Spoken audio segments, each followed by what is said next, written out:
2 Samuel 24. Again the anger of the Lord burned against Israel, and he incited David against them, saying, Go and take a census of Israel and Judah. So the king said to Joab and the army commanders with him, Go throughout the tribes of Israel from Dan to Beersheba, and enroll the fighting men, so that I may know how many there are. But Joab replied to the king, May the Lord your God multiply the troops 100 times over, and may the eyes of my lord the king see it. But why does my lord the king want to do such a thing? The king's word, however, overruled Joab and the army commanders, so they left the presence of the king to enroll the fighting men of Israel. After crossing the Jordan, they camped near Aroer, south of the town in the gorge, and then went through Gad and on to Jazer. They went to Gilead and the region of Tatim Hodshai, and on to Dan Jan, and around toward Sidon. Then they went toward the fortress of Tyre, and all the towns of the Hivites and Canaanites. Finally they went on to Beersheba in the Negev of Judah. After they had gone through the entire land, they came back to Jerusalem at the end of 9 months and 20 days. Joab reported the number of the fighting men to the king.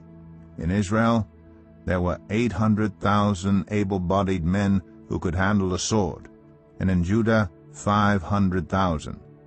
David was conscience-stricken after he had counted the fighting men, and he said to the Lord, I have sinned greatly in what I have done.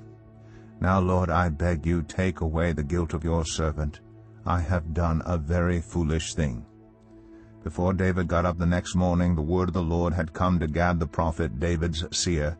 Go and tell David, This is what the Lord says.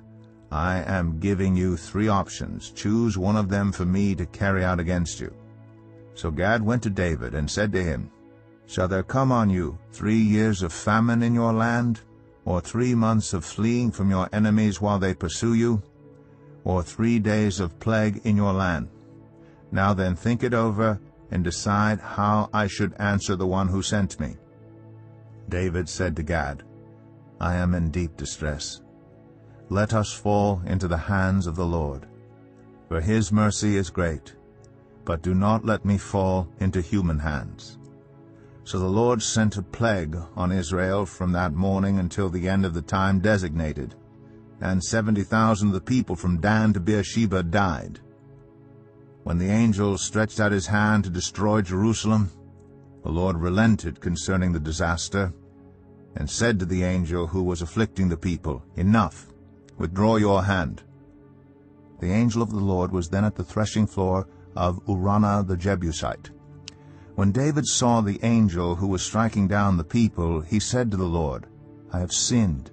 I, the shepherd, have done wrong. These are but sheep. What have they done? Let your hand fall on me and my family. On that day Gad went to David and said to him, Go up and build an altar to the Lord on the threshing floor of Araunah the Jebusite. So David went up as the Lord had commanded through Gad. When Araunah looked and saw the king and his officials coming toward him, he went out and bowed down before the king with his face to the ground. Araunah said, Why has my lord the king come to his servant?